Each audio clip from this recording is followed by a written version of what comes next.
The factory's test crew built mock mounts and ran engines in cells, turning wrenches among arcs of sparks where clutch housings were pressed home and supercharger gear sets meshed. The turbo-supercharger plumbing ran from the engine's exhaust banks to a set of turbines and intercoolers that sat like spare hearts in the booms and central fuselage.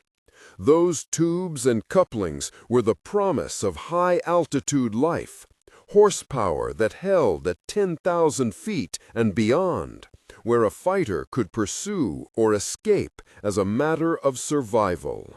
They called the place secret because secrecy was a type of armor. Work schedules were shifted, windows were blacked at night, and delivery trucks were broken into two lists, one for the official parts and one for the true components that had to arrive before dawn. Men who worked at the plant rarely spoke of the layout at home. Wives and children would see only the spilled light through a closed curtain, the silhouette of a man in a coat. They learned to keep their tongues tight and their hands busy. The most dangerous work was not the riveting or the heating of jigs. It was the narrow space between confidence and complacency. On a Friday in late spring, a brand-new batch of impellers arrived, castings with promise and a hairline that whispered of imbalance. Harold Wentworth, a small, quick engineer with a pencil always stuck behind an ear, ran one through the balancing machine and narrowed his eyes. "This one sings," he said, and everyone listened. Impellers that sang could wobble when given full throttle, shaving seconds off life and leaving a cascade of secondary failures in their path. Harold insisted on an hour more of finish work, a hand-filed edge until the balance meter hummed quiet. Brackett argued for the schedule, and the schedule argued back. Their quarrel was not of words only. It was the human arithmetic of war. Lives and deadlines pressed at once. The first test cell that bore one of their lightnings was small, a concrete room with walls shot through with questing pipes and gauges. Pilots and engineers crowded along the parapet like a congregation waiting for an organ to speak.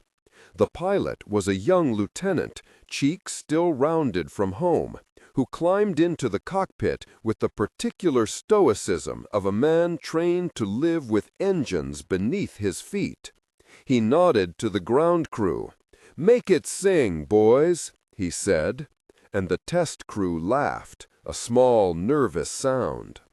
They rolled the plane in, connected the hoses, the fueling lines, the ground air starters.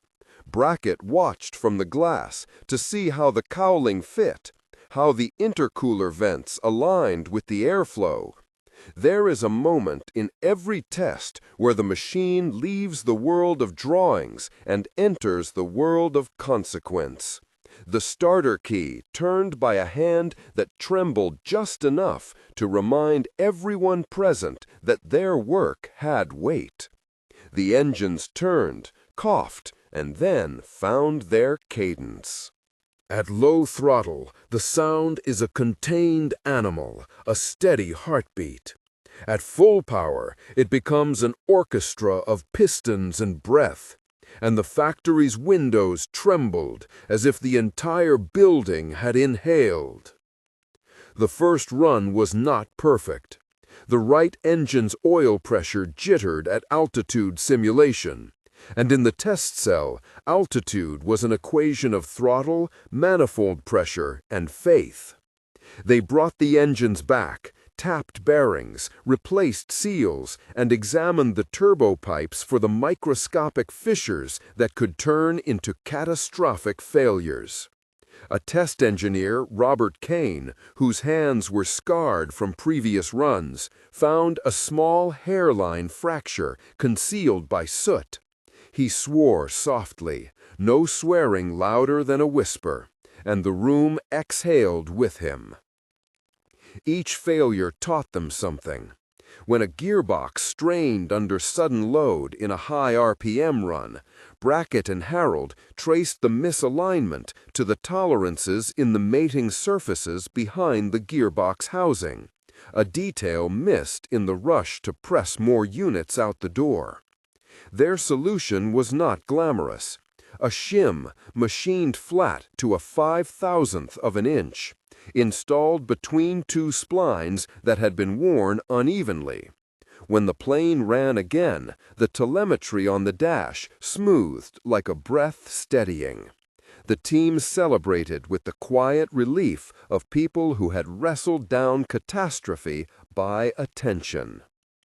Outside the halls of metal, pressure accumulated in other forms. Military officers came with calendars instead of compliments. A colonel from procurement carried the look of someone who held deadlines like a ledger balancing blood. "We need numbers," he told the plant manager, his voice precise. "The theater is asking for range, speed, and reconnaissance capability. Lose time and we lose advantage." Brackett understood the logic. He also understood that numbers in a ledger represented pilots in the cosmos of war. He never told the colonel that. The plant shipped its first operational lightnings in cramped crates, with panels of skin wrapped in oiled cloth. Ground crews at the airfield wheeled them into sunlight as if unveiling sculpture. Pilots leaned forward in the cockpits, running fingers over instruments as if feeling maps under flesh.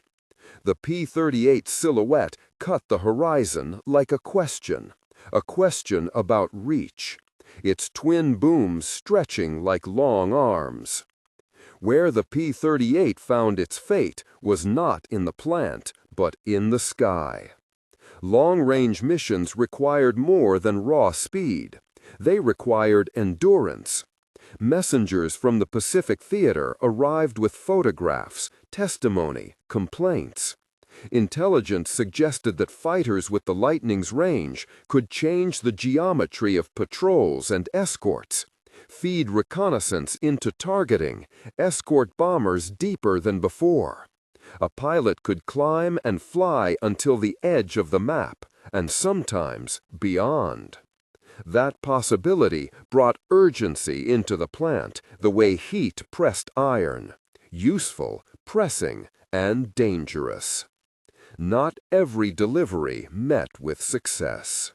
A pilot returning from a mission near a chain of islands reported fuel starvation after an in-flight refueling attempt failed, and the investigation traced the problem back to a valve whose seat had been imperfectly machined on an unglamorous shift the night before Thanksgiving. The valve's tiny lip, thin as a fingernail, had caused turbulence that starved the engine at a critical moment.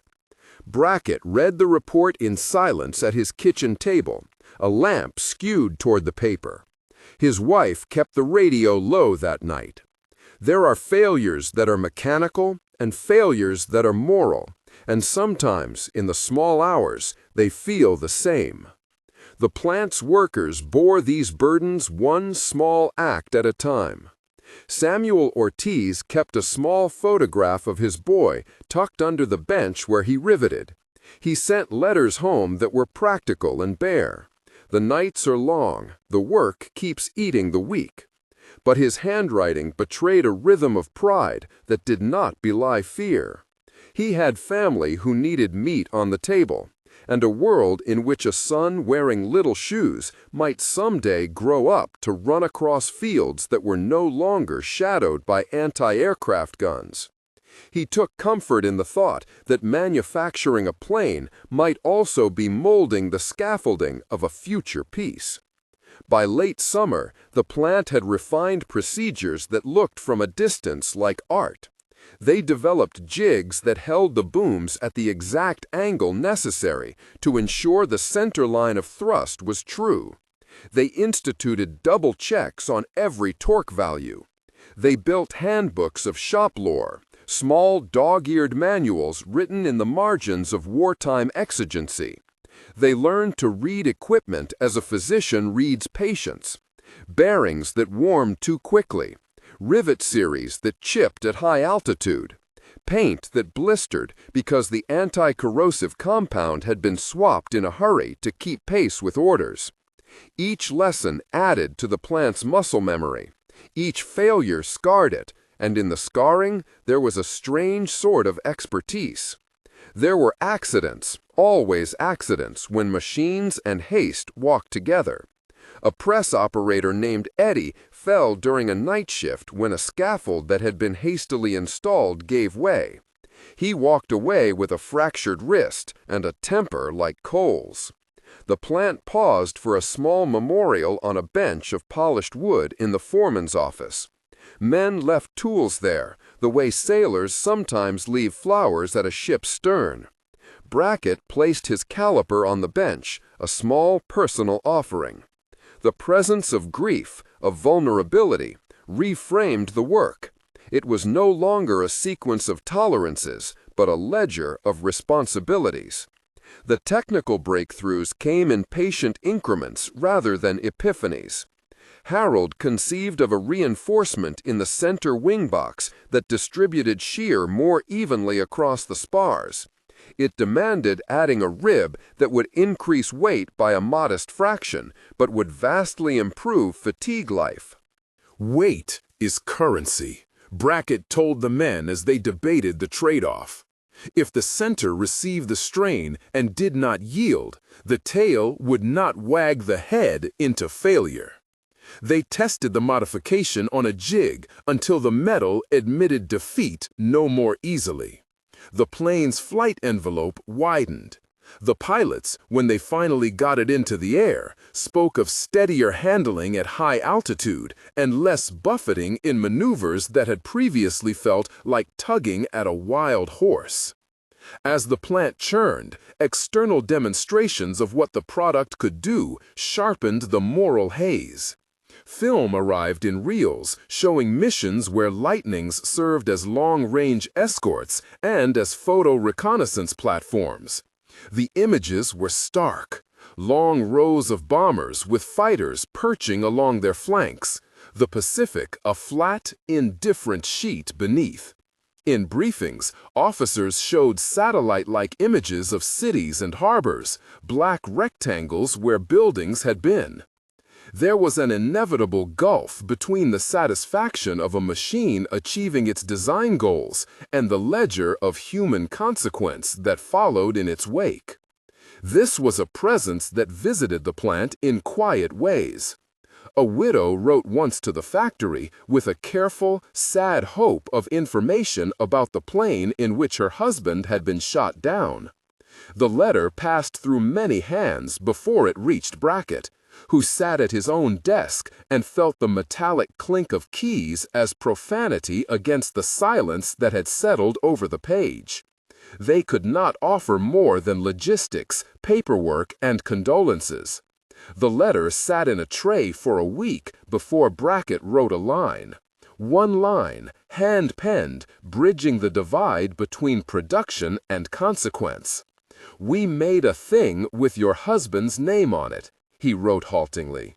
"Know that we did what we could to make it whole." It was this moral calculus, machines built to protect, machines that became instruments, that sat at the heart of the factory's conscience. Men spoke of duty with a kind of ritualized certainty. They soldered, riveted, and bolted in the faith that duty justified the work. But in the evenings, some would linger in the yard and watch the planes climb at the airfield, their silhouettes folding light. They would say little. Once, late in the season, Brackett and Samuel sat on a loading bay crate watching smudges of cloud drift across a crescent moon. Samuel, always quicker to ask the question aloud, said softly, "Do you ever think we make too many?" Brackett did not answer immediately. He had learned to measure his statements as carefully as he measured metal. "We make what is asked," he said finally. "What happens after it leaves here is beyond the clamp of our wrenches." The sentence was not a denial of responsibility, but an attempt to distribute it. They both knew the answer was more complex. The plant existed because of a reality that wanted dominion over distance and time. That desire could be used by hands loving and hands cruel. It could shield and it could unmake. The technical climax occurred one early autumn afternoon when the factory's modifications yielded a first flight. The Lightning rolled off the assembly line with fresh paint and a sheen like a promise. Pilots filed into their cockpits with the exactitude of liturgy. The airfield crew aligned the runways and checked the radios. Brackett stood at the tail of the plane, feeling the cold metal under his fingertips. He remembered, as engineers sometimes do, the first time he had held a raw sheet and imagined a wing. How much like faith that had felt. Now, watching the plane taxi, he thought of the people behind every bolt. Harold's patience with impellers, Samuel's steady hands, Robert's scars. The plane lifted, and for a few minutes the world narrowed to a single vertical motion upward. The flight report that returned that evening read like a kind of testament. The plane had climbed cleanly, engine temperatures held within predicted envelopes, handling at altitude better than expected. The pilot described a moment of absolute silence after the climb, when the air was thin and the earth lay small beneath them. It was a quiet that felt like a scent. Back at the plant, a small crowd gathered around the bulletin board where the tests were posted. Men read the lines in the same way sailors read a tide chart, looking for promise and watching for warning. They cheered in a way that was not unalloyed with foreboding. What followed was the operational deployment, not of a single plane, but of the complex chain that connected factory to mission. Crews learned to maintain the twin engines in the hum of shipboard and island bases. Pilots learned to exploit the P-38's long legs, flying deeper into enemy airspace, sometimes returning with information that reshaped larger campaigns. The Lightning's abilities to carry fuel and cameras, to dive and climb with agility, made it a valuable tool. Yet every sortie also carried the knowledge that machines could be used to remake landscapes and cities. The same factories that crafted aircraft for defense now watched as their products became parts of strategies that touched civilian lives at scale. At the end of the war, the plant slowed like a tide retreating. Men returned to their homes, some to other industries, some to scars that ailed. The jigs were dismantled, the scaffolding folded, and the blackout curtains came down. Brackett walked through the emptied bays in the first weeks of peace, fingers dragging along a fuselage frame left in idle, feeling the smoothness of rivet heads as if counting memory. The factory no longer had the feverish hum of operations, but it retained a kind of latent heartbeat, the echo of compressed air, the scent of metal faint as a ghost. There was an attempt at museumization in the months that followed. One complete Lightning, polished, transported under escort to a public hangar where engines would no longer roar in war but be displayed as artifacts of ingenuity. Visitors pressed faces against the safety ropes and read placards that emphasized dates, speeds, and the bravery of pilots. The stories of hands, the journeyman who ground the valve seat, the night shift that caught a crack before it grew, were less prominent in the showrooms. Yet Brackett, who had found himself a quiet sort of advocate for the workers' stories, organized small gatherings in the hangar. He invited former mechanics and pilots to tell, in low voices, the true history of each machine. Not only the specifications, but the moments of human decision that had made those specifications matter.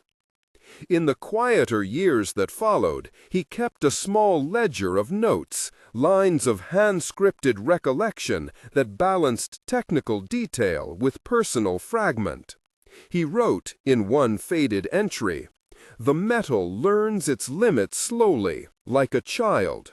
We press and test and teach it patience."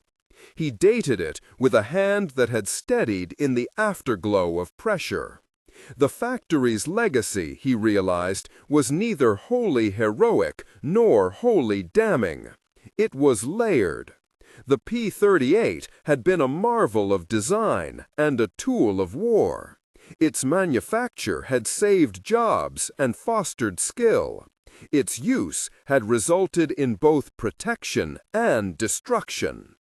On an overcast afternoon, not long after the armistice, Brackett stood by the Lightning on display and watched a pair of teenagers study the wing route as if solving a puzzle.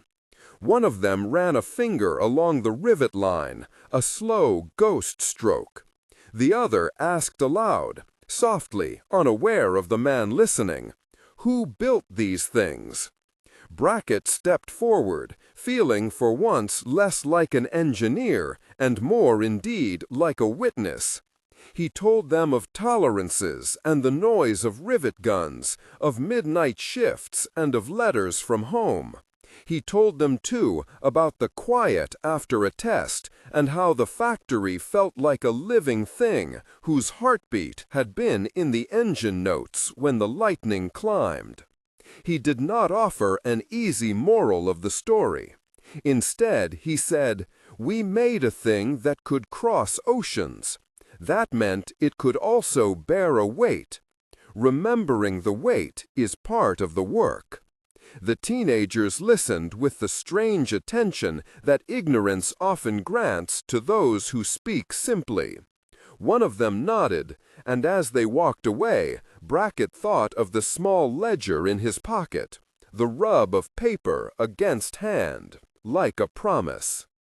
Decades later, when the hangar's light slants differently, and new generations ask questions about the war machines of a century past, the story of that secretive plant surfaces in personal testimonies and oral histories.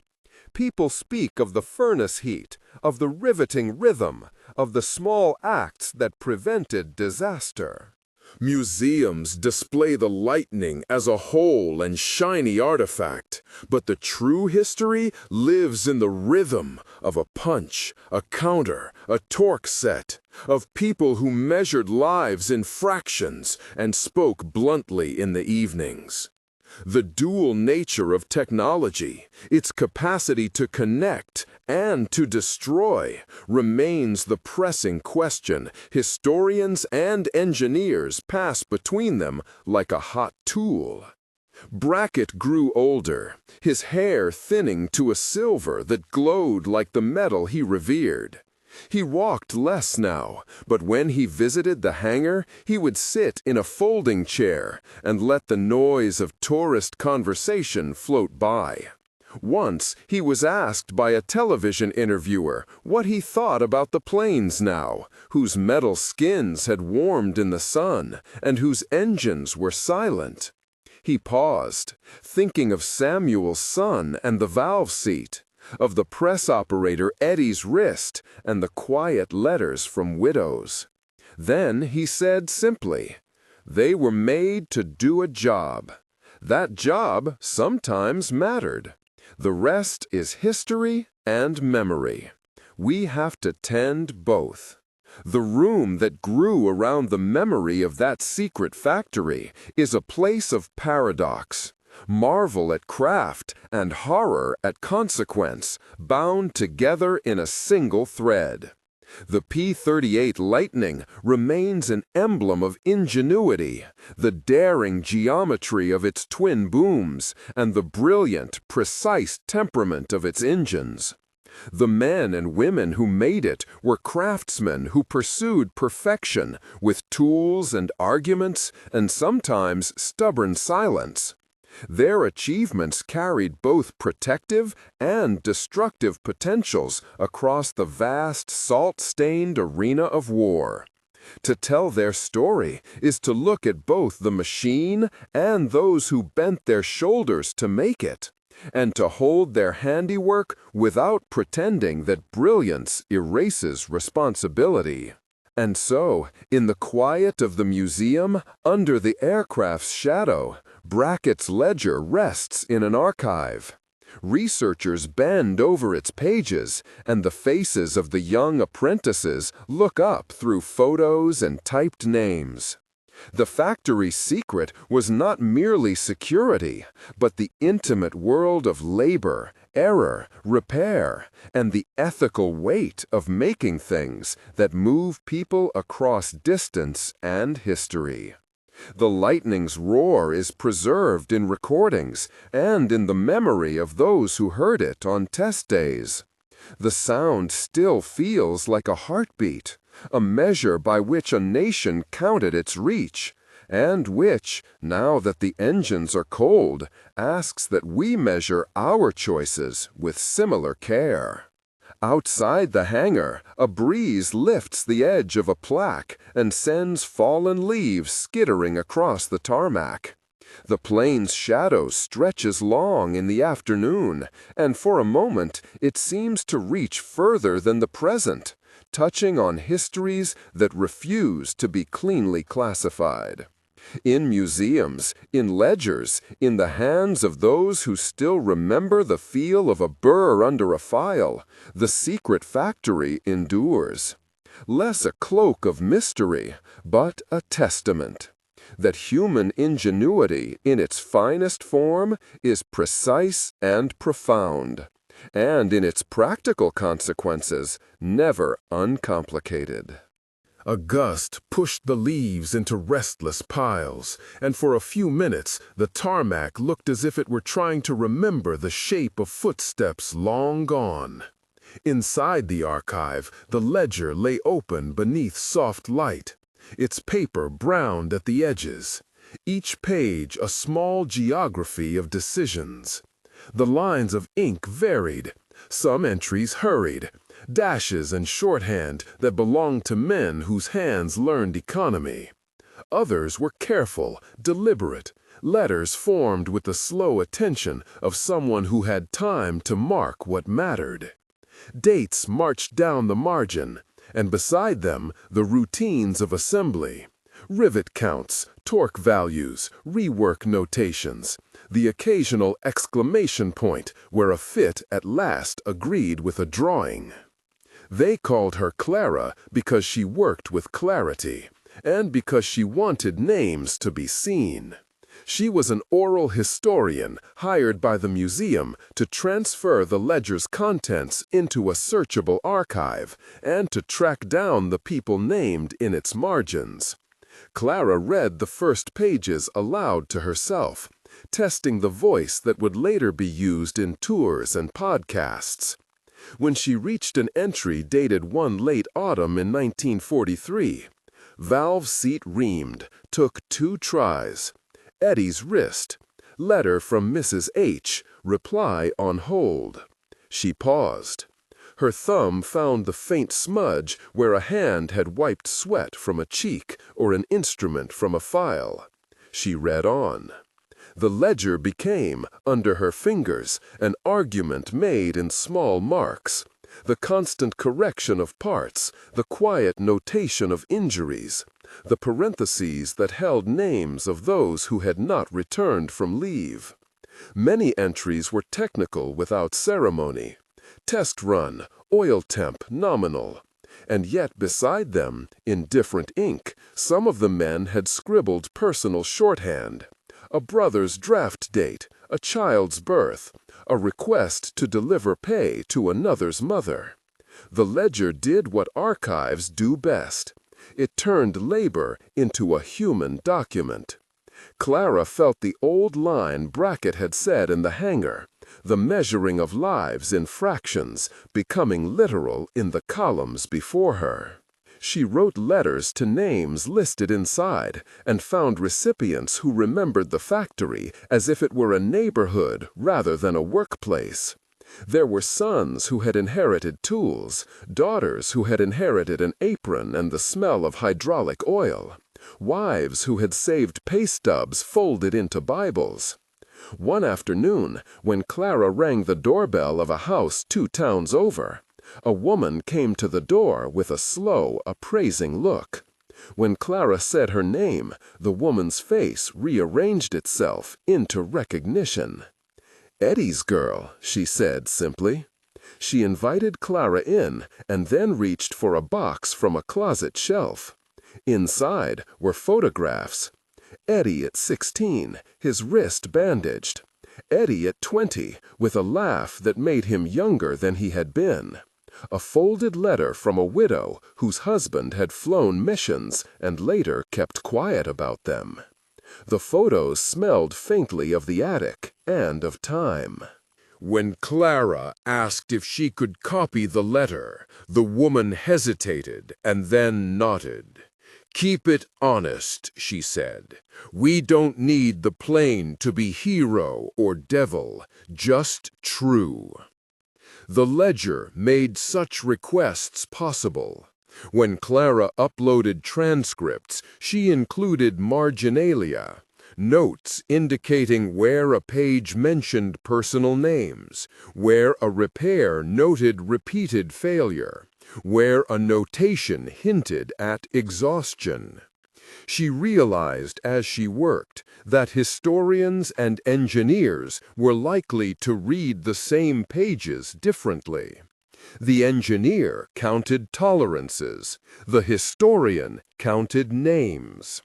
That difference would become the subject of the museum's next public program, a conversation about craft and consequence that the board insisted on hosting before the restoration of the Lightning's nacelles.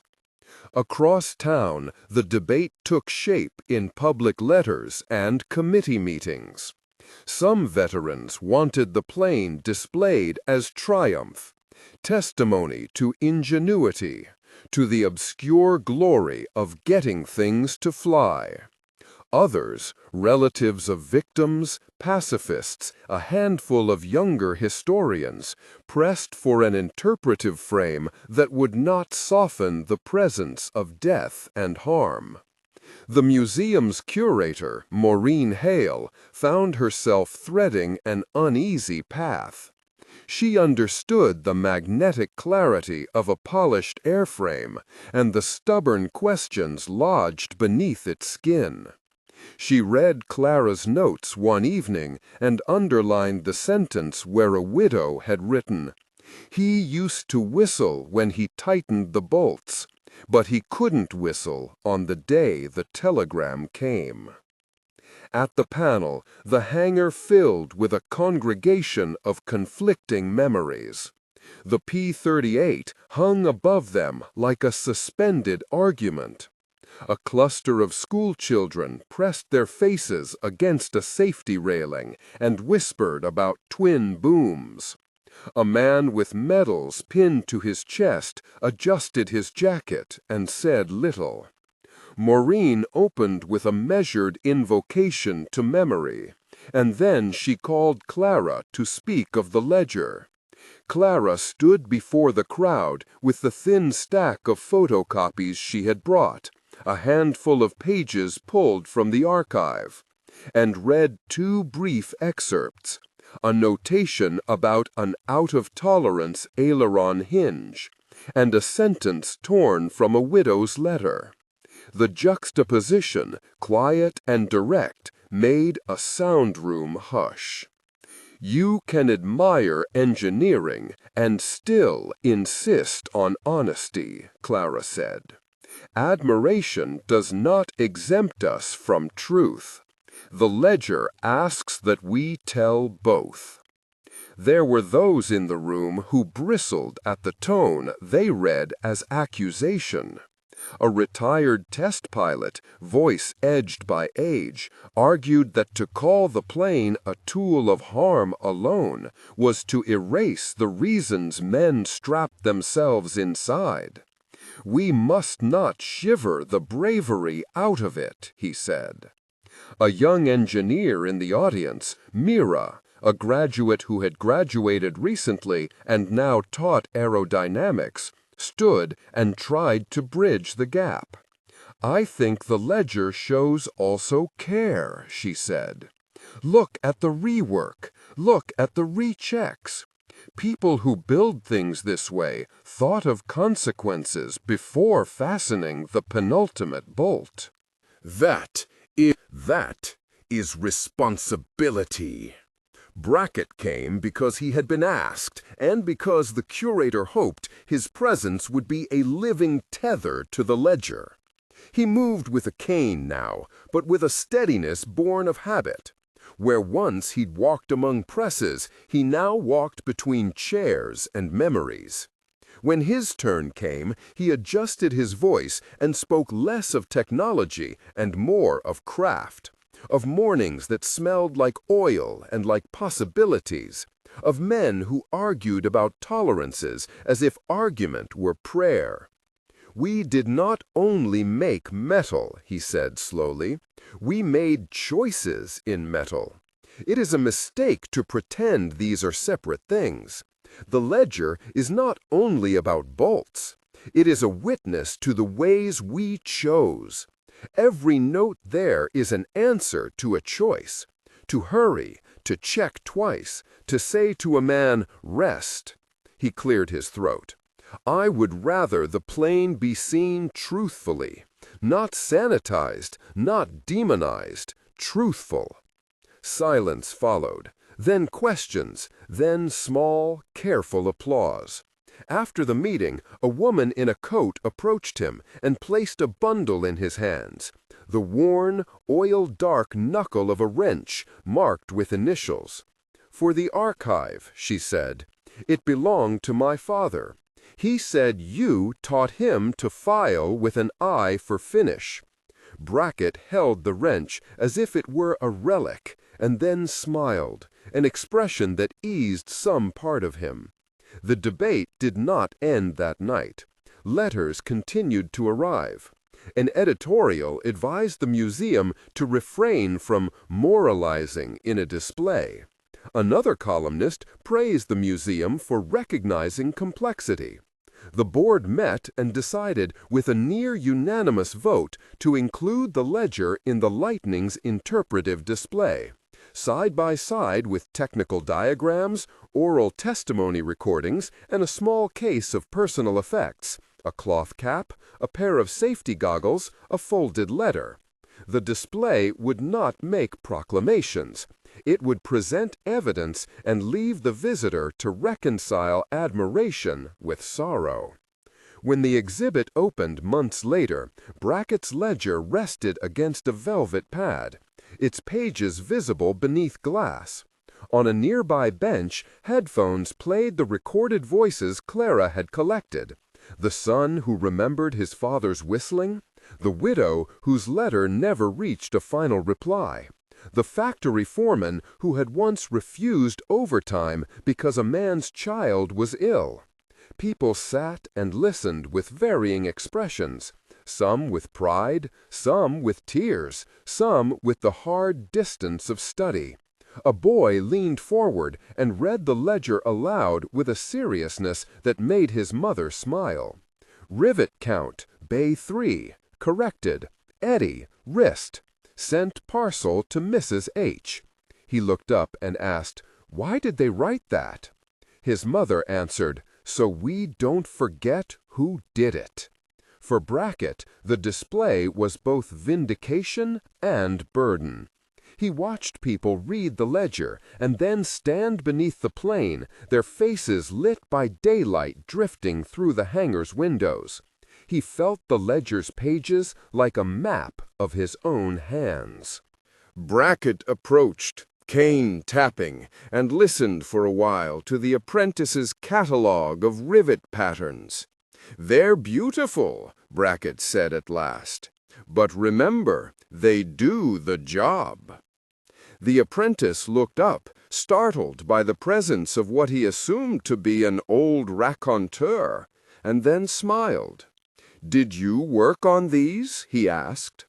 "In a way," Brackett answered. "I tended the hands that did." They fell into a conversation about tools, the apprentice's apprenticeship, the ritual of setting a rivet. The young man spoke of online forums where people boasted of numbers and achievements. He spoke of a restless hunger to see his work fly. Brackett nodded. The desire to see metal move through air had been a kind of hunger for him once. He told the boy of afternoons spent at test runs, of the sound the engine made when everything agreed. "But there's another sound you must learn," he said slowly. "The one you hear when you realize a choice you made has bearing beyond your bench. Learn to listen for it." The youth's face altered, showing comprehension in a small, private way. He reached into his pocket and pulled out a scrap of paper, an old receipt from a hardware store, corners creased, with a note about a part number. It was nothing to anyone else, but to Brackett it was a kind of offering. The apprentice asked if the museum would take it for the ledger's collection. Brackett thought of how objects accumulate meaning, and then told him to put it in the case where the wrench had been placed. "They go with the ledger," he said. "People should know details." Autumn folded into winter. Clara continued to gather testimony, and, in the evenings, to sit with the ledger and write the stories that had surfaced in her meetings. She discovered, tucked beneath invoices, a few small notations in a hand not like Brackett's, short, even calligraphic strokes, the kind a woman might have used when she handled paybooks. The notation included the phrase, "for the child," and a set of initials that matched those on a photograph of a woman standing behind a line of men in a group portrait. Clara called the number listed on the back of that photograph and reached a man who said he had been a boy then and now lived in a town 3 counties away. "My mother kept everything," he said. "She did the books when my father couldn't get to them." He remembered the ledger not as a public document, but as something that had passed through hands like a talisman. Clara transcribed his voice, and then, late at night, sat with the ledger and read those entries as if they were prayers. She felt again Brackett's old sentence, that the work bore a weight. The ledger's lines, she thought, were not only accounting, but a kind of moral inventory. Not all discoveries were consolatory. A researcher found a bundle of letters in the ledger's case, unsent attempts to reach a commander about poor materials in a particular batch. Guia de estilo e instruções para síntese de fala.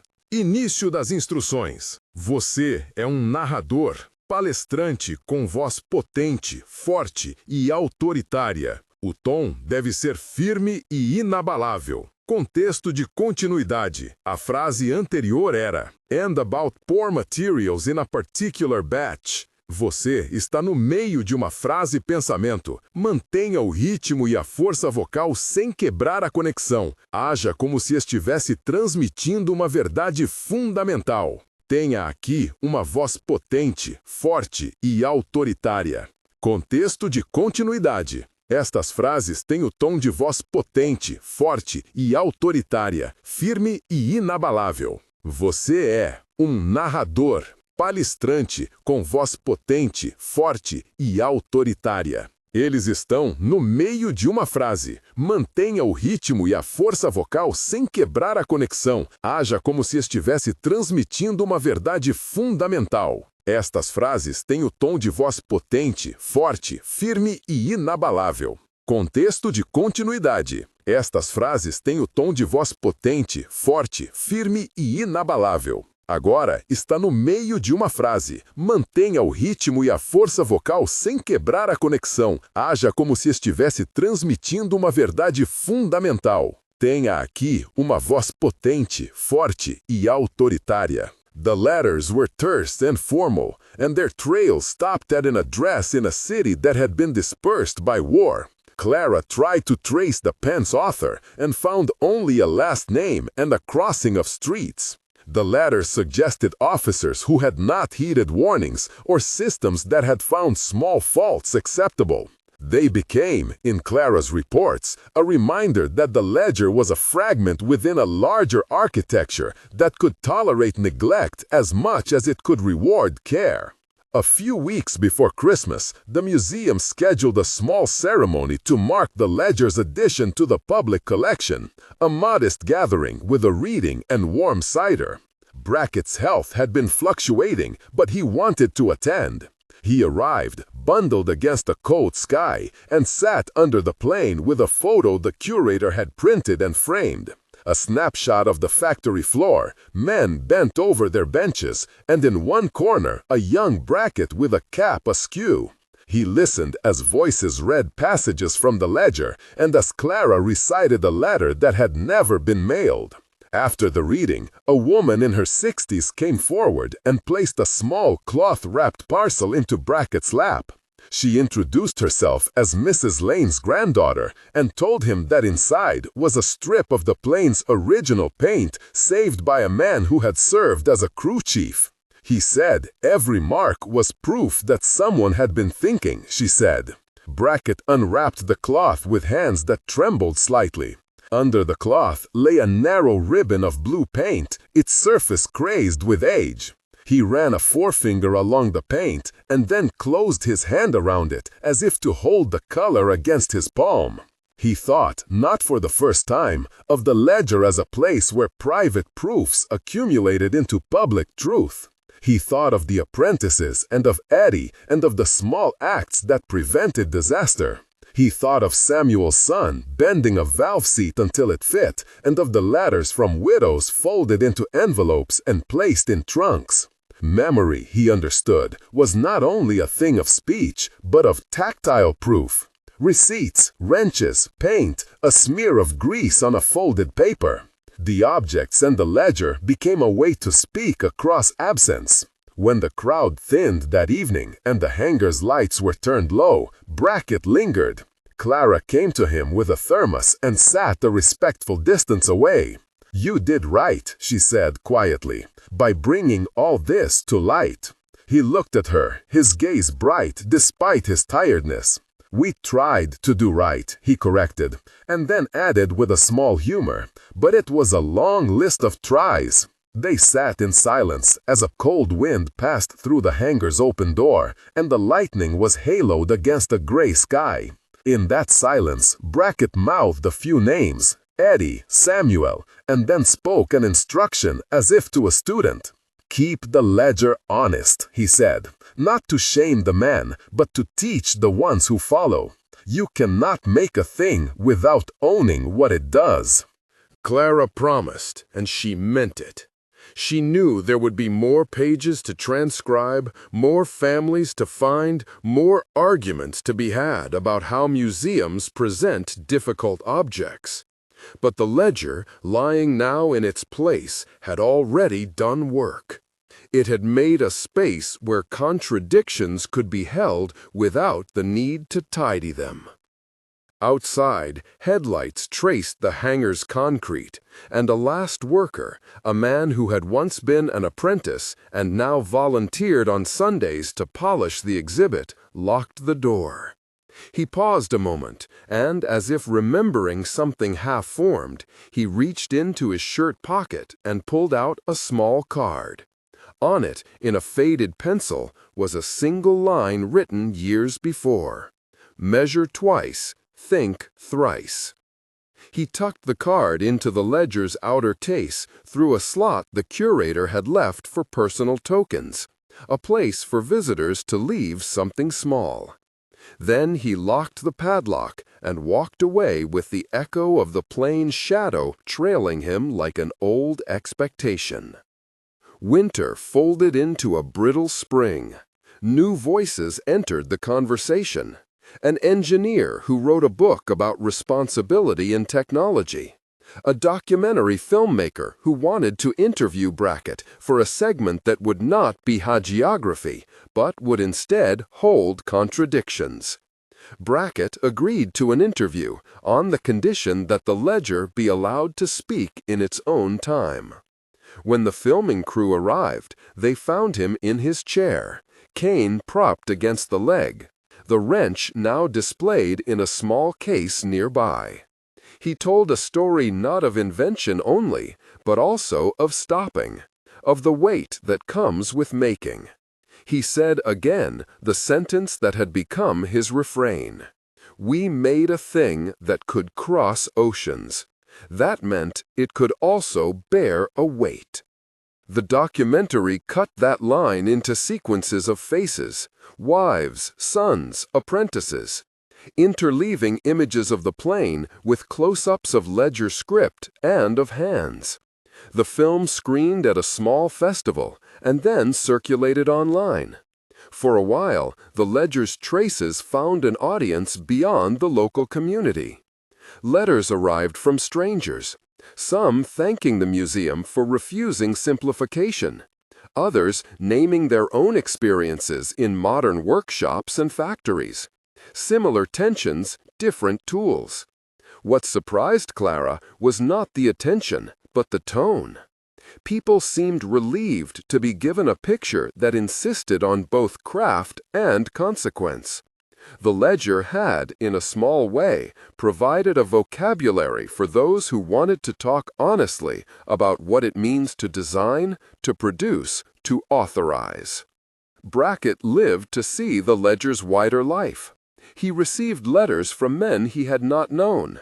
Some wrote briefly to say their fathers' names appeared in the ledger and that they had come to the display and read and felt a strange reconciliation. Others wrote to ask questions about procedure and about how arrears were handled during shortages.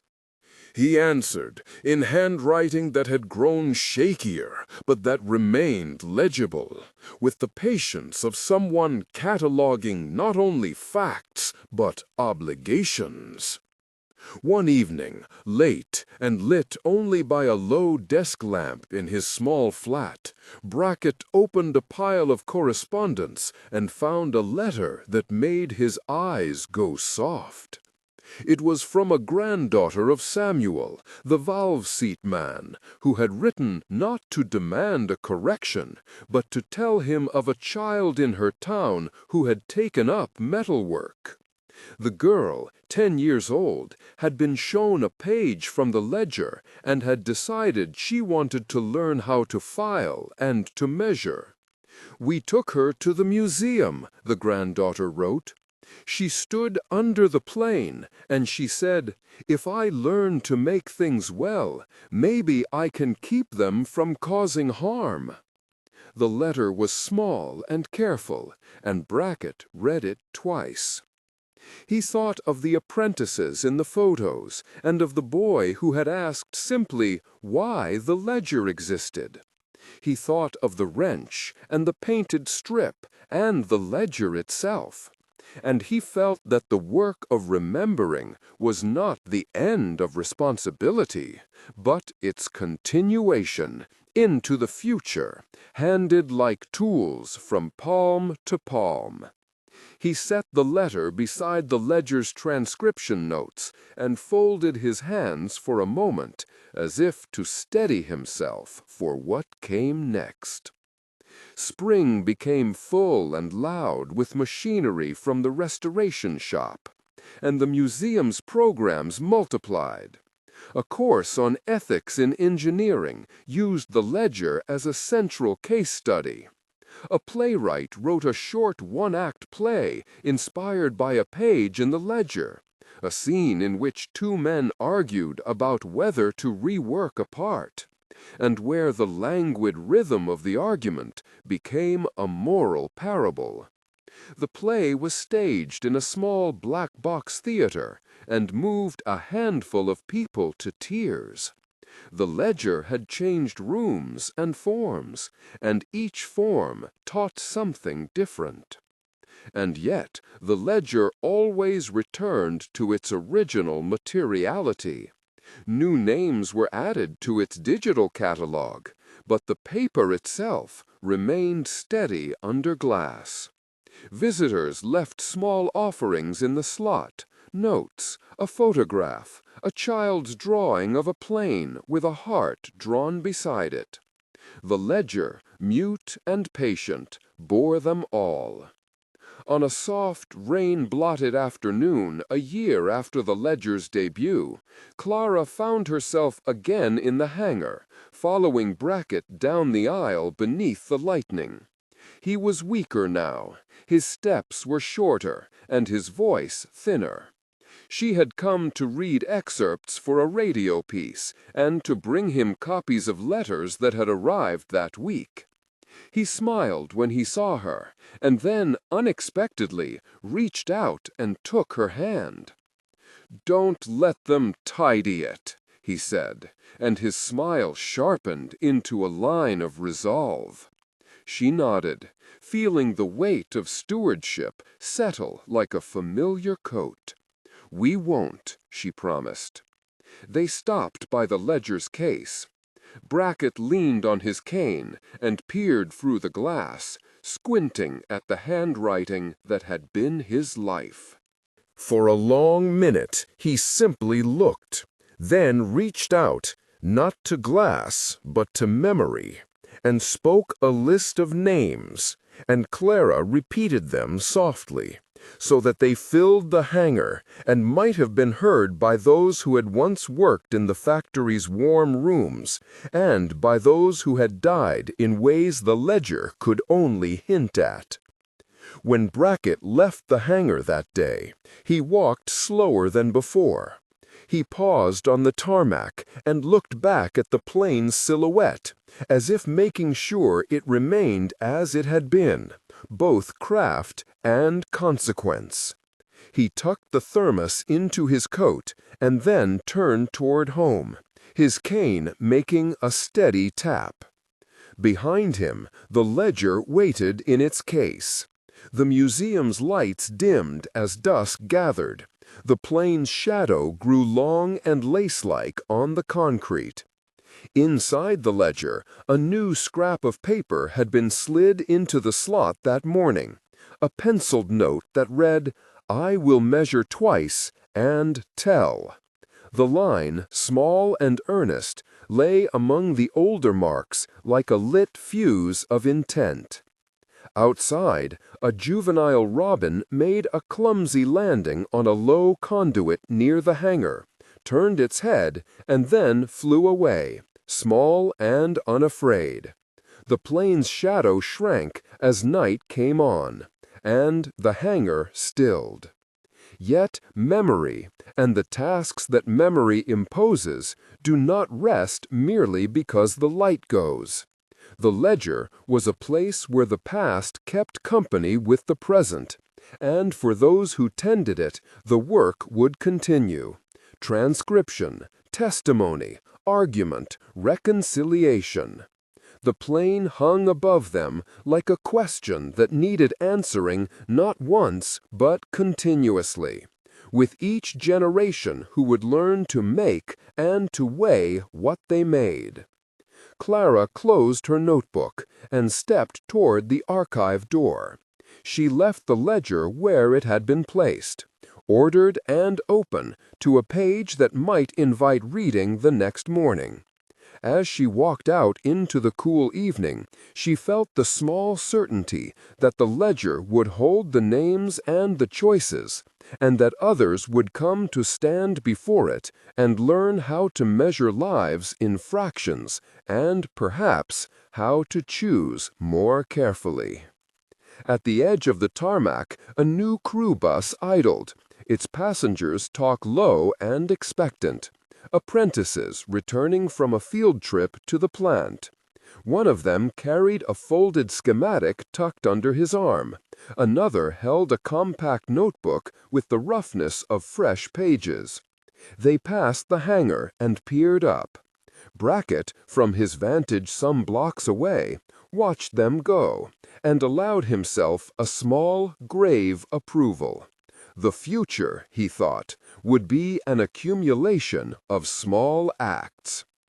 And in the quiet, the ledger lay, its pages breathing faintly with the slow circulation of light. It had become, beyond an object of record, a catalyst for conversation, among engineers who would learn to anticipate consequences, among historians who would resist the temptation to simplify, among families who would keep names alive.